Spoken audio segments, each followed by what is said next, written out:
I was born in New York. My mother was from South America, from Argentina.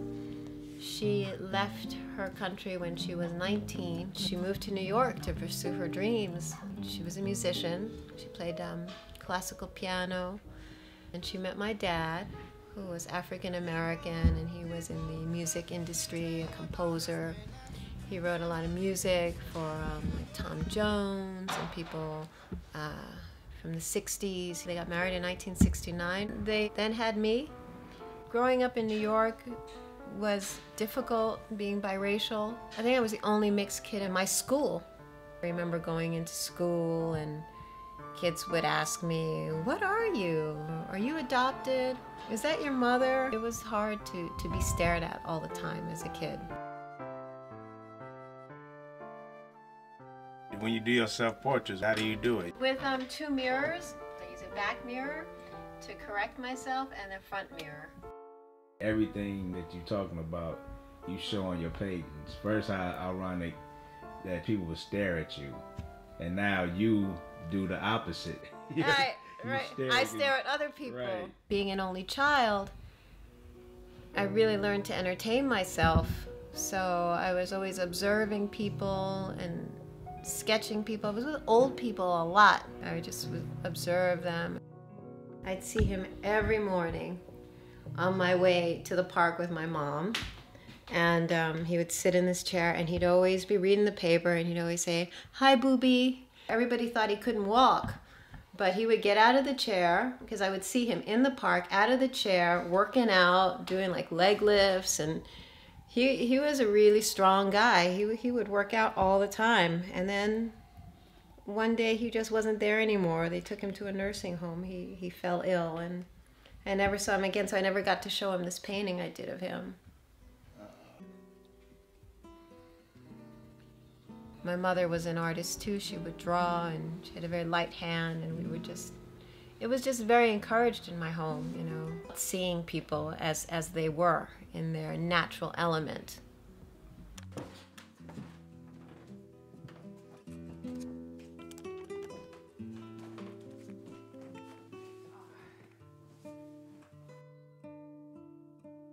When you paint somebody, it's very intimate, and it evolves, because it's not just 1 second in time. You get to know them, so you get to know like a gesture, and each time you're painting, they change. So you kind of get this weird like combination of different moments, and you try to stay from the same point of view. But ultimately, it's always changing, and the light is changing, and so it's a very active kind of thing. After a while, you sit with somebody, and then you know, okay, this person, when they're thinking, they always like cock their head to the side, or they do this funny thing with their lip, or they raise one eyebrow. But that happens through time, through observation, and I think that's what gives it that lifelike feeling, that character.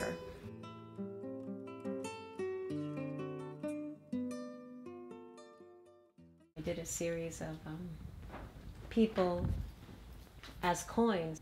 How you feel about yourself raises your own currency. So if you're positive, have a good outlook about yourself and good self-esteem, that it raises your currency. You even have value beyond your own body. You know that when your body disintegrates, you still have value. That your spirit outlives your body, and that the sense of death and freedom is expressed in this piece. And that, you know, not to be so attached to the earthly items, because they all go, and your value is in your soul. Somehow I really think that paintings go beyond this world. You tap into a different zone when you're really concentrated and you manage to put it down on canvas. Is the truth, is somehow, I don't know, closer to God. It's just very real to me, you know? It transcends death. It's just, ooh, there lives the soul. So I see art, and I see music like that too.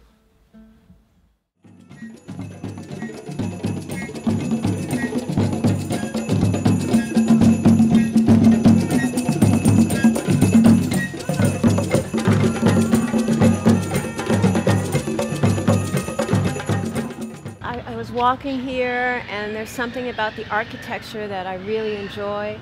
The setting could be in a classical painting, but yet it's in the middle of the park, it's in the middle of Brooklyn, it's very urban, and it kind of merges these two worlds of classical art and urban living, and I just really love that.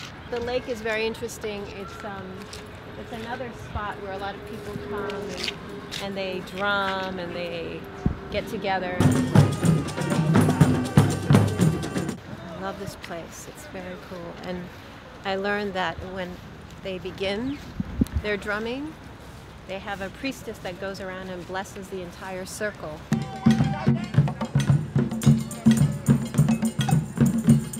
You're exposed to different cultures and people who come from Trinidad, come from Jamaica, come from Africa.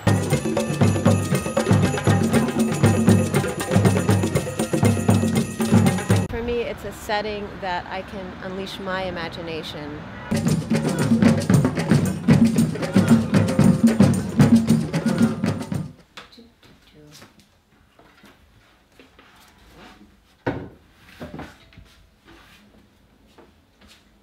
Alright, so this is what I'm working on now.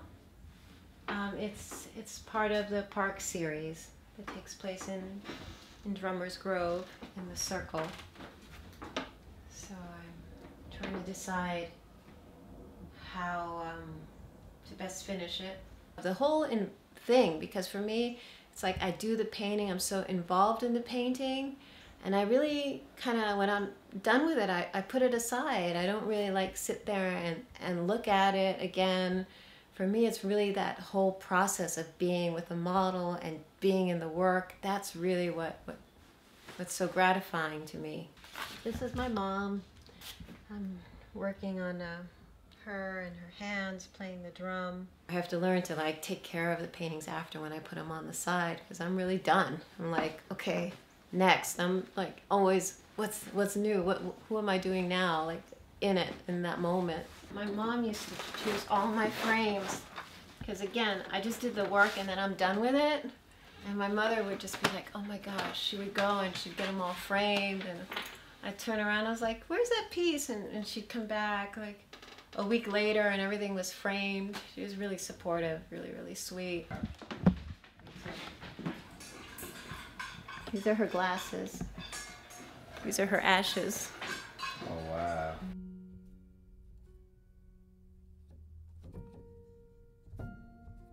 Es mi madre la que más quiero. Es mi madre la que más anhelo.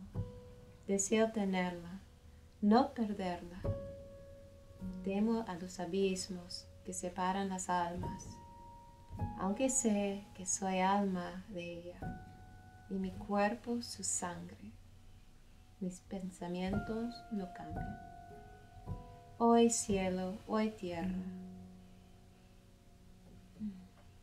Abranse ustedes y llevarme con ella. Well, this shows that my mother had a very similar relationship with her mother that I had with mine. And I think that's really, really incredible in this day and era where people are so disconnected to their families. Mommy and I used to go everywhere, and when she was in her wheelchair and having a really tough time, I I would take her to the park.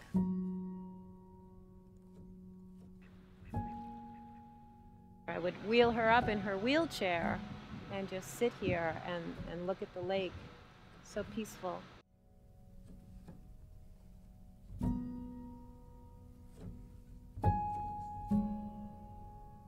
I didn't want her to stay at home all the time with those boring four walls, so I would just like bring her here and wheel her around and run with her in her wheelchair, and you know, my mom would love it. You love me, Cooper? Say you love me. How do you see your art in 100 to 200 years? I hope they look back like, oh man, I wish I lived at that time, because that time looks really exciting and vibrant. You know, what was going on in that park? What was going on in Prospect Park? I really like for my work to be specific to its time.